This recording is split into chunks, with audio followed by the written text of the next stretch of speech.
ဘာလို့မျက်နှာစုပုတ် ဦးစင်မောညနေမှမြစ်တာသုံးမရတောက်ရိုက်မှာတဲ့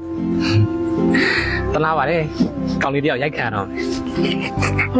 ကိုရဲ့ညီလေးကိုတနာရမလို့ပါဘူးဗျညီလေးကသာကိုယူတနာမှာ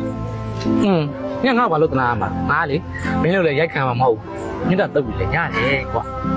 တနာမှာပေါ့ဗျကိုကြီးကအမြစ်တာတုတ်တွေရပြီးမြစ်တာတွေပေးခဲ့ရတော့မှကိုမကြီးကကိုယူထားခဲ့ရပါမလား ဟဲ့လားစရင်ထားစကွာ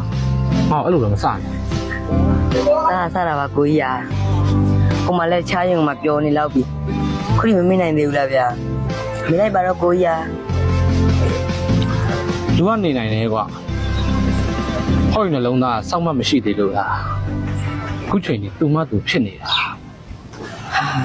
ကိုမ